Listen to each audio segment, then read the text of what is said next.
At this point, it's no secret that How I Met Your Mother's Ted Mosby has a pretty delusional outlook on life. He's the definition of a toxic nice guy, and also not a great friend. But what is it specifically about his way of looking at the world and the people in it that was so wrong? And what can we learn from it, even if he didn't? Let's take a closer look at what Ted got wrong about life, love, and finding happiness. Ted had pretty intense main character syndrome. In his mind, everyone else on Earth was only there in service of his story. The show itself adds to this mindset since it is literally framed as him telling a very, very, very long story about himself where everyone else just features as side characters. Kids, never underestimate the power of destiny. Because when you least expect it, the littlest thing can cause a ripple effect that changes your life. Because of this mindset, he feels that everyone around him should bend to his will. While he doesn't have to be a great friend, he expects his friends to constantly be there to support him, to help heal his bruised ego, to go along with his wacky schemes, to derail their own lives in service of helping him with his. I'm jeopardizing my law career so you can throw not one, not two, but 3 parties for some girl that you just met who's probably not even gonna show up. Even his family isn't immune. He throws a tantrum and refuses to give his planned speech at his own mother's wedding just because he's upset that she's getting married for a second time before he's even been able to do it once. I have to leave. Wait, Ted, what about your toast? Make up some emergency or something. I can't handle this. Ted, where are you going? It's your mother's wedding. He believes that the entire world should revolve around him and his problems, and that he shouldn't actually have to do anything to fix them, but that instead the universe itself should just intervene and give him what he wants whenever he wants it. And most of the time, that thing he wants is a woman he can't have. It's like, okay, I'm ready. Where is she? While he fashions himself as a hopeless romantic, he really only sees women as objects for him to acquire. More like a big game hunter than someone really looking for love. He is not at all interested in these women as their own individual beings, but instead just as more side characters to slot into his story, whether she likes it or not. This is gonna happen. She can't say it's not meant to be. It is meant to be, and you know why? 'Cause I mean it to be. He likes the chase, hunting down some woman who isn't into him and bothering her until she changes her mind, more than he actually cares about finding love, or even being in an actual relationship. See, for all your big talk about being ready for a relationship, deep down you're single. It's your default setting. He's obsessed with whatever and whoever he can't have, and will go to some pretty concerning and controlling lengths to get what he wants. And now, a very single and available Maggie Wilkes is on her way to this very spot.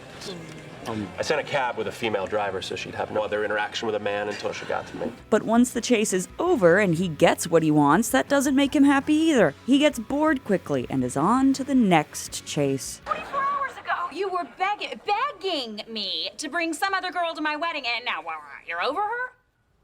I've moved on. A major problem that stems from Ted's main character syndrome is his belief that nothing he does can really be that bad, because he sees himself as a nice, good person. You apologized, didn't you? Oh, yeah. I'm sorry were the first words out of my mouth.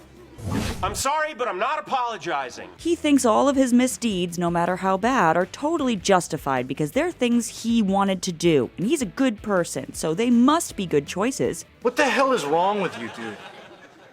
I lose things. You kissed a married woman, Ted. You committed credit card fraud. This mindset allows him to brush off other people's choices anytime any of his poor choices hurt them. If they don't see how he's actually good and right, they just don't get it. And if they're a woman, they're probably crazy, of course. It's my birthday, and you're telling me I'm not the one for you? It's really not such a big deal. I mean, it's the odds. It's like you lost the lottery. Oh, so dating you is like winning the lottery? Though, of course, if someone hurts him at all, no one will ever hear the end of it. Because as far as Ted's concerned, while his bad choices are just little oopsies on his way to his happily ever after, everyone else's mistakes are proof of their innate failings as human beings. His selfish nature leads him to having this kind of black and white thinking about everything. What Ted wants to do is always good, and anything that goes against what Ted wants is always bad. And when you love someone, you don't stop. Ever. Even when people roll their eyes or call you crazy, even then, especially then. When he hurts other people, he doesn't get why everyone gets so worked up about it, because hey, he's just a sweet little guy looking for love. You lied and said you were broken up with Victoria before you actually were, so you could try to nail Robin, and you wound up losing both girls in one night? And he also uses this line of thinking to justify his creepier behavior too. Like when, after not getting matched with anyone in a matchmaking service, can't imagine why, he sneaks into the office, steals the file of the only woman who did remotely match with him, and then learns everything she likes so he can stalk her and con her into falling in love with him by pretending to be her ideal guy, even though she's already engaged to someone else. And this also highlights another issue that arises from his self-centered thinking. While he consistently freaks out if a woman he's even slightly interested in doesn't immediately commit herself wholly and forever to him from the second they meet, he doesn't actually respect relationships at all. He treats the woman he dates like garbage, and he also sees any other relationship as fair game to break up if he thinks the woman in it might possibly be the one for him. Because Ted sees himself as the center of the story of the universe, that also means that he thinks that he knows what's best for everyone else too. He thinks that he really knows the way that things should be, and if everyone would just listen to him, all of the problems of the world would be solved. He can't comprehend when someone goes off narrative and does something that's out of line with how he thinks they should behave. That is, the way that would be most advantageous to him. What could she mean when she says no? I don't know. It is totally cryptic.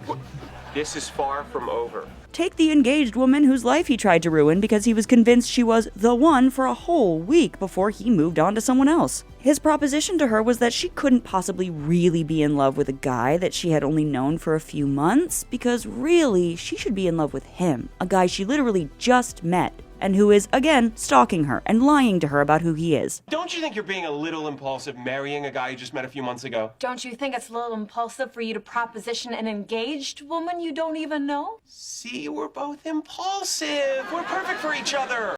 Ted's grand romantic delusions about love lead him to believe that it should be instant, an immediate spark that ignites a love that burns forever and never dies out. It was like something from an old movie, where the sailor sees the girl across the crowded dance floor, turns to his buddy, and says, "See that girl?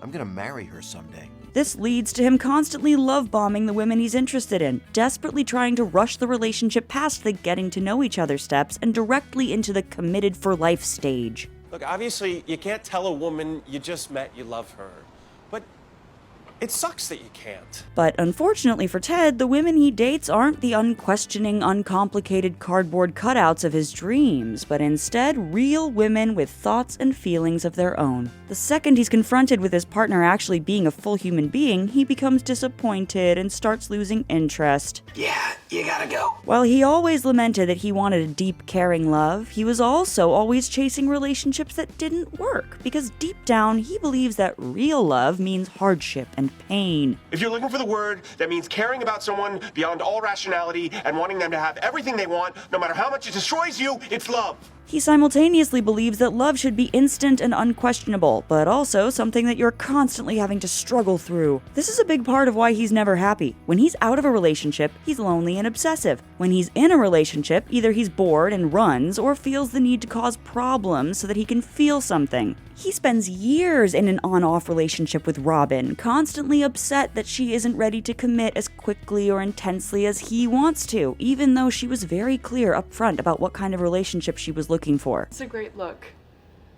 But you're looking at the wrong girl. No, I'm not. Yes, you are. But Ted doesn't see this as an obvious sign that they're incompatible and want different things. He sees it as a challenge. He just keeps pushing past her boundaries until he wears her down, and then counts that as a win, and somehow love. They continue to not work out because he can't handle that this object of his obsession won't just mold herself into who he wants her to be. I need an answer.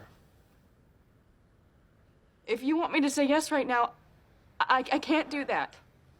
Well, if it's not yes, then it's a no. She doesn't want his ideal future of settling down and having kids. She wants to excel at her job and travel the world. When she won't give up all of her dreams to give him what he wants, he breaks up with her. And in the end, the show seems to agree with Ted that she should have just changed her life to do what Ted wanted. She ends up miserable and alone, all because she had the audacity to want to do her job that she enjoys. The gang is my ex-husband hitting on slutty cops right in front of me, and it's the guy I probably should have ended up with the beautiful mother of his child. Usually over the course of the series, a main character has lots of time to learn from their mistakes and grow as a person, changing into a happier, better version of their younger self. But Ted doesn't really change, or learn anything at all. Okay, it's official. Do bad things, good things happen. He does seem to be experiencing personal growth near the end of the show at first, as he meets and falls in love with the mother. But then at the very end, the show pulls the rug out from under everything, seemingly just to say, no, actually, being really weird about Robin forever was the right move, actually. You were right to begin with, buddy. This is a story about how you're totally in love with Aunt Robin. We've discussed at length why this ending didn't work at all, but the biggest issue is that it sends the message that never changing or taking anyone else into consideration is actually how you get the life you think you deserve. Not by growing as a person and working to build a better life with those close to you, but just by wearing down the world until it's forced to give you what you want. I just call her up on the phone and ask her out on a date. Yes! And that's something you guys would want? Yes! Ted's story was a great opportunity to unpack how his kind of one-track toxic thinking hurts not only you, but also those around you, and how much better your life is once you're able to grow out of that mindset. Let her go. No, this is destiny. No, Ted, this is forcing it. But they had already recorded the finale reveal years earlier, and so we're just like, well, who needs character growth? At the end of the day, How I Met Your Mother is a comedy show. The characters are going to be a bit ridiculous and over the top, and it isn't meant to be used as a guidebook on how to live our lives. But many people in real life do get trapped in some of Ted's more troubling mindsets, and they don't have a writer's room there to constantly bail them out and make sure they get their happy ending. So it's useful to look a bit more deeply at where Ted went wrong and how it actually kept him from getting the life he wanted for so long, and left a wake of sad, hurt people behind him in the process. He's a great example of how not to look for love, no matter how bad you want it, and of the kind of person to not let yourself become, or get trapped in a relationship with. Good night, psycho. That's the take. Click here to watch a video we think you'll love, or here to check out a whole playlist of awesome content. Don't forget to subscribe and turn on notifications. And make sure to subscribe to our Patreon for exclusive new videos.